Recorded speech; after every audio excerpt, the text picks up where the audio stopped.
Right people, before we get on with this video, I've got a little message for you. So if you follow me on Instagram, you'll know that at the exact point that this video goes live, a new car competition is going live on my website, planetofdreams.co.uk. And the car that is going live is a car that you're all very, very familiar with. So it's my old VW Golf R. So that car was won by obviously Aisha and Tao a few months ago. And then I see loads of messages coming up on WhatsApp like, oh my god, oh my god, oh my god, Tao. But they never actually wanted to keep it. Come on, drop the bombshell. What have you decided to do? We're gonna sell it. We're gonna sell it. We want to keep, we do really love it. There's just... A lot of people said to me, Calvin, can you not do another competition on it? So I have, right? It's now live. I'm sick of dealing with people that saying they want to buy it and they're like, oh, I don't know, it's a bit too much power, can't get insurance on it. It's loads of messes at Binker. So we set up another competition. It's 350 entries. It's £100 for each entry. So it's a lot more money than before, but the chances of winning are a hell of a lot higher than before.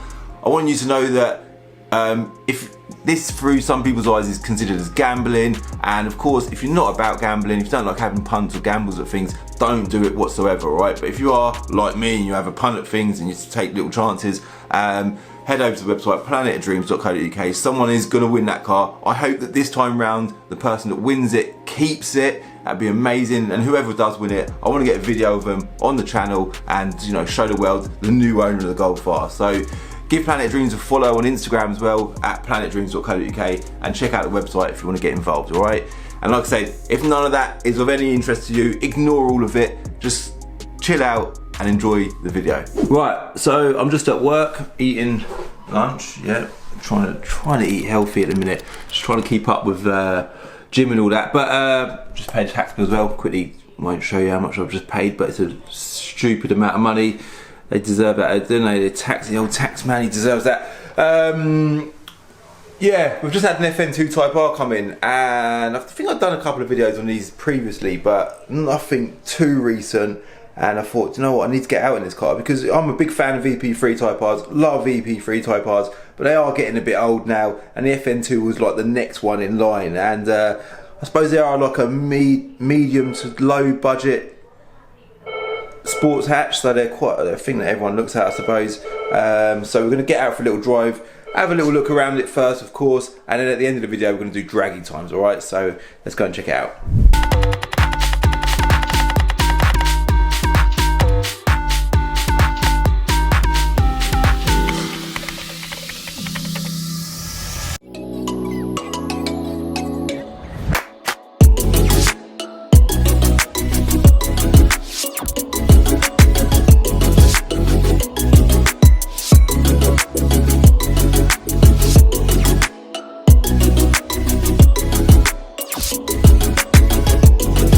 So there it is then.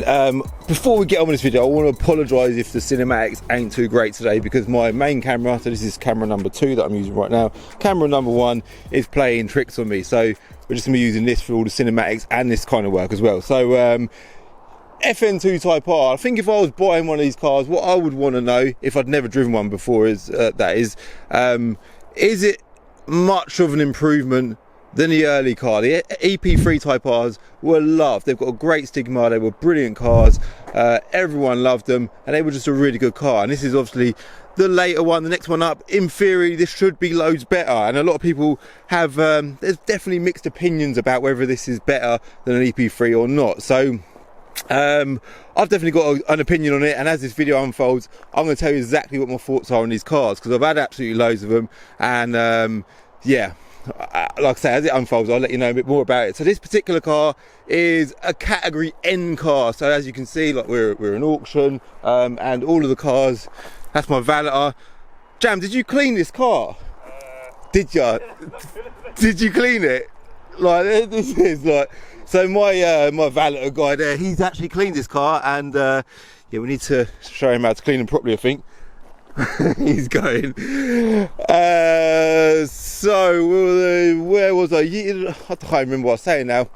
But as the video unfolds, I'll give you a bit more of an opinion on it. Let's look at the way it looks. Let's have a little wander around it and have a look at the way this car looks. So visually, I think they're a bloody good looking thing.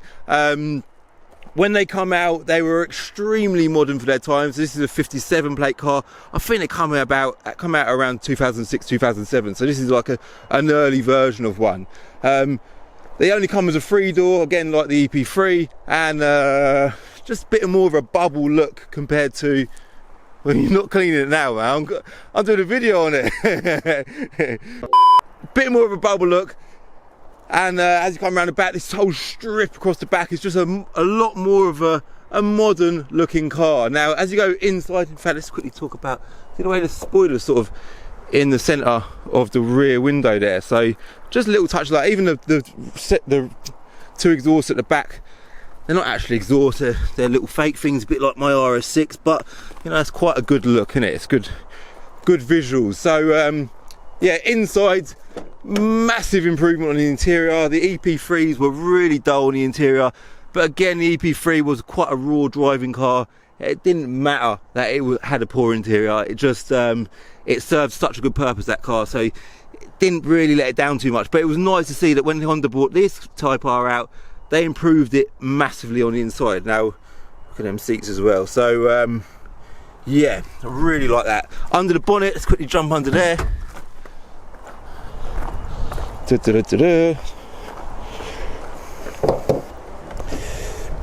Under the bonnet, which is probably one of the main reasons why this car wasn't as popular as the early one, is because it's got the same engine under the bonnet as an EP3 Type R. I think they made about 2 more horsepower. I don't know, there's some kind of difference here. Don't know too much about it, but I do know that it's pretty much the same lump under that bonnet. And although it is an amazing engine, it's kind of not, well, they've improved the whole car, but that's the bit we want to improvement on. We want an improvement on the engine, and we didn't get it with this Type R. So it's got the same engine and the same 6-speed manual gearbox as the old EP3 Type R.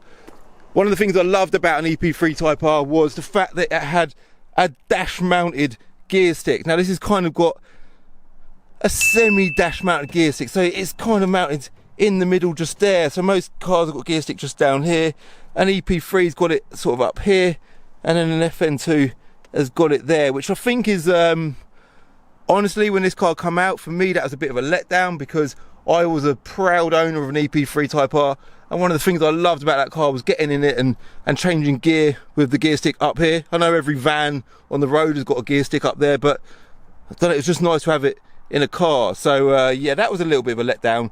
But the thing that we want to know really is this car. So I'm kind of, let's just spin that round. I kind of feel like I'm talking quite negatively about this car, but I don't think this video is going to go that way, but we'll let it unfold. I'll jump in it, go for a little drive, and then we'll do draggy times at the end to see how quickly I can get this thing to 60. All right, let's get on the road. Right, it's all good. On it. Right, let's get out and have some fun in a Type R. Oh my God, it's so hot. It's so bloody hot. There's the RS6, look. Looking good. Bit annoying, it gets a bit dusty up here, and it's kind of where I park it every day. It just gets really dusty. But yeah, do you know what a good point about that car is in comparison to this car is weight. One of the things that bugs me a little bit with the RS6 is the fact that it's so heavy. It weighs like 2 tons, and in comparison to this car, I think these weigh about 1250 to 1300 kilos. So that is like 700 odd kilos heavier than this. So weight is a big thing. When you look at weight as a factor, like power to weight ratios and stuff like that, when you've got a heavy car, it's really difficult to make up for the extra weight with power. So this is only 200 bhp. Obviously it's a 4-cylinder K20 engine.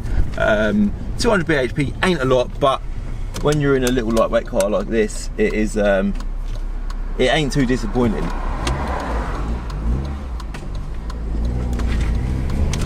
Now, Civic Type R, right? So I mentioned that I had one before. A lot of people that followed me for a little while will know that I love them. I love EP3 Type Rs. I love FN2 Type Rs. I had one of the later, is it the FK2 Type R, the turbocharged one? Love that car as well. They're just all round brilliant cars. And when I was younger, I had the EP3. Again, if you followed me for a while, you know I would have mentioned that a good few times on my channel. It was the first fast car that I ever owned, and I absolutely loved it. And it had a Wizard of Noz kit on it, so which meant that basically underneath the foot pedal, from what I remember, when you floored it, the NOS would come in at the bottom of the NOS in the boot, and it gave you an extra 50 horsepower or something like that. And it was such a brilliant car. It was such a good thing to drive. And when I, you know, I love technology. This is one of the big trade-offs for me. Technology is a big thing, and I love a car that drives well. I love a car that's fun to drive.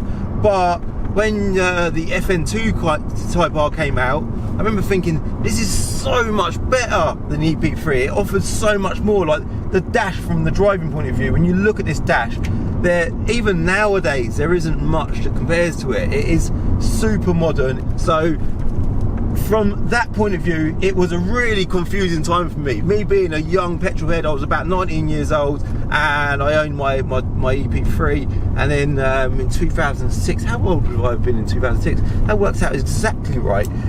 2006, 2007, when this car come out, I remember thinking that's got to be the car for me, but realising that it still had the same K20 engine. Although a K20 is a wonderful engine, it's super reliable, it's not very tunable, but it does deliver power really well. We've got a VTEC at the high end of the rev range. It's a great thing to use, but naturally, when a manufacturer brings out a new car, you kind of feel like they should bring out a new engine as well, just to go with the whole theme with the new car. So yeah, a bit of a confusing time. Do I sell my EP3? This is me at the time. Do I sell my EP3 and get an FN2, or do I just keep my EP3, save myself the money, and just continue to enjoy the EP3? Now, I don't know what I'd done at the time. I probably sold it, bought something else, sold it, bought something else, and then ended up buying another 100 other cars. But right now in time, the point that is really valuable is the fact that these FN2 Type Rs, which is what I'd always come back to, are priced at a point where they are so affordable. And I know that I've had people message me and say, Calvin, try and get out in an FN2 because I want to know what you're saying about these cars. And I know there's going to be a lot of people out there thinking, I want to buy one of them cars, and that'll be your trade-off, won't it? Try just save money and get an EP3, or get a good facelift EP3 and maybe not go for the FN2. What should I do? Big dilemma. I've been there, guys. I know exactly what you're thinking. It is a huge dilemma. Now, I think personally, FN2, oh, I don't want to get into this just yet. Let's continue talking about the qualities of an FN2. The EP3, things I loved about it were the fact that it was just a raw driver's car. It was no frills. There was nothing exciting about that car other than it did look really cool. I say did, I'm talking like they're done and dusted. They still exist, Calvin, they're not dead. They do look really good. Obviously not as modern looking as this, but it's not as modern a car as this. And interior wise, don't expect nothing too exciting.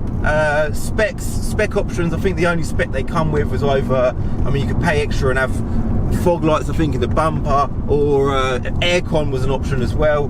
These cars, the options are, I think the GT pack is an option. I'm pretty sure this does have a GT pack because it's got temperature controls on the passenger door handle, but generally specs between the two cars were quite basic. But you didn't buy an EP3 because you wanted spec. You didn't want sat nav and heated seats and all that stuff. You just wanted to buy it because you wanted a toy. At the time when I bought my EP3, I particularly wanted one because I was already a huge fan of an Astra GTE, and I know I'm sort of showing, I'd say showing my age. I'm not, I keep talking about my age. What? Age is not even relevant, but I loved Astra GTEs. It was the first car that I ever bought and sold in my life, an Astra GTE, and they were really a raw, lightweight, 2-litre 4-cylinder 16-valve driver's car as well. Not loads of power, 150 bhp, but in my head when I bought my EP3, I remember thinking, this is quite a similar car, a manual gearbox, front-wheel drive, 4-cylinder, naturally aspirated engine, to an Astra GTE. So yeah, I really liked it for all of them reasons. Let's just put the foot down a little bit.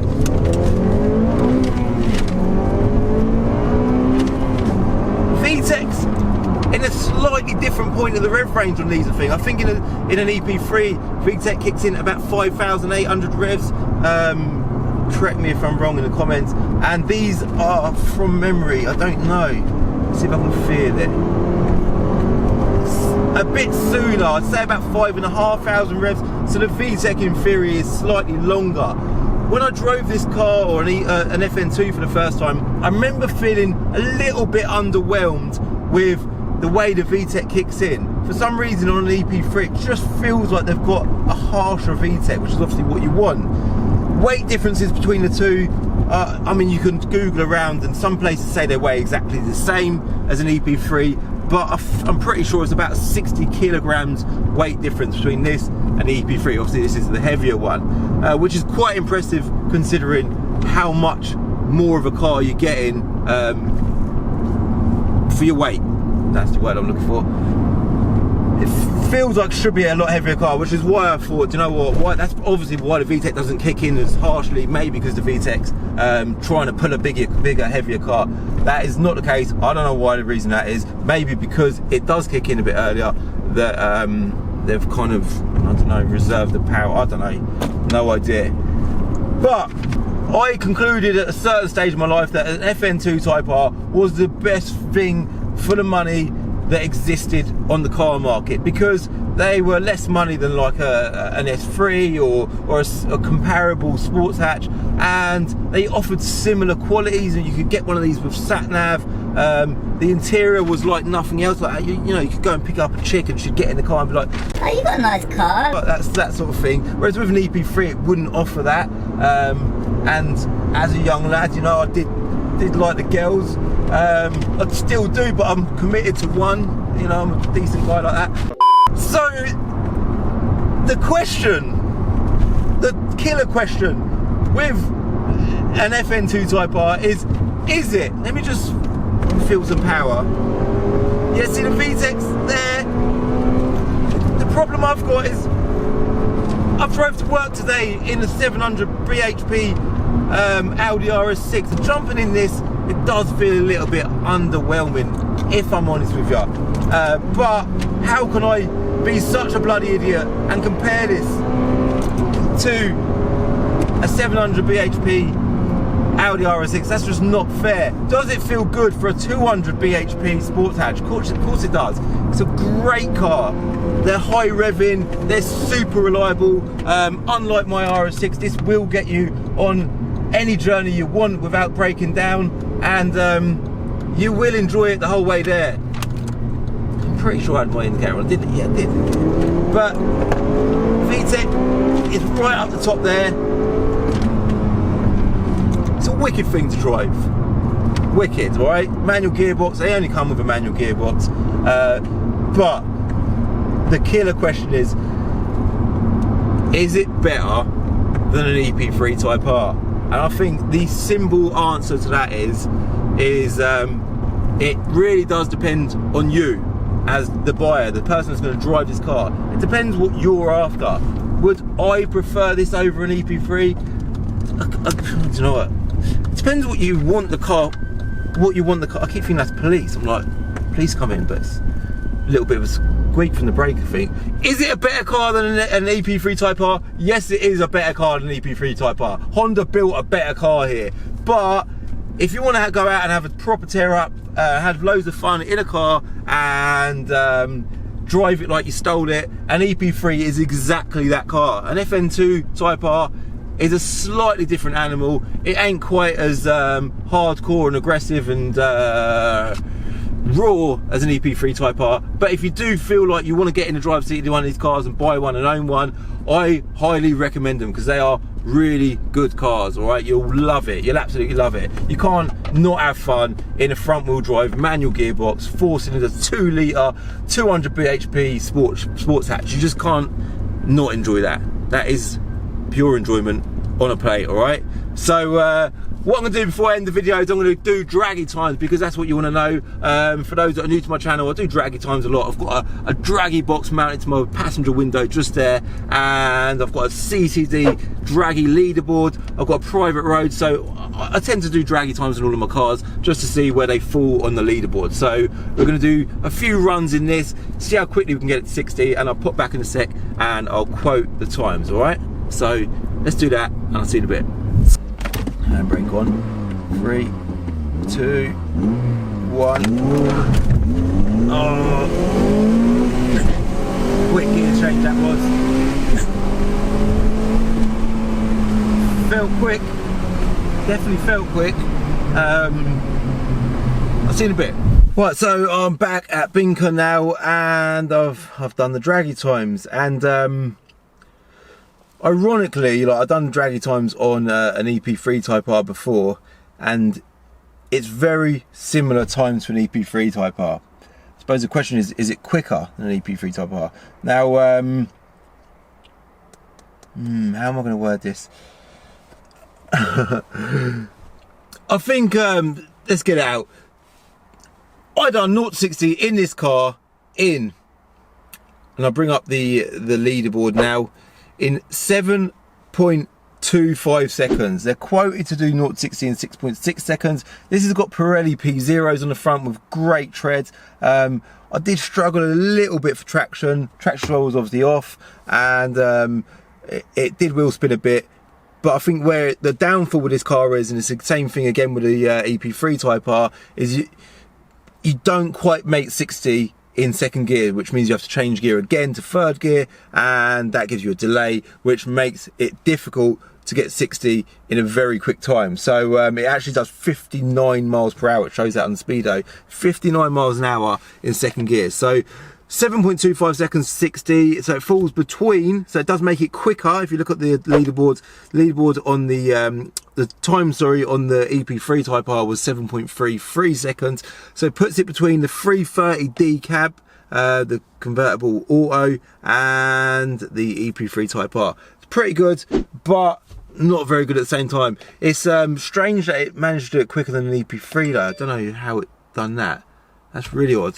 Maybe it was just a bad day in the EP3. No idea. But the sort of summary for me, I think, with this car is I love these cars. I'm a proper Type R guy. I had the FD2 Type R about 6 months ago. You probably remember that on my channel. Love that car. I don't think I've ever driven something with a VTEC and felt disappointed in it. Like I say, this is doesn't have a lot of power. 200 brake horsepower, ain't great. But trust me, if you get in one of these cars, you'll have loads of fun in it. So don't let the fact that it's not high up on the leaderboard, don't let that put you off wanting one of these cars, because they're such good cars, all right? I'm going to end it here. I just had to put a bit of fuel in it because I used up all the old fuel.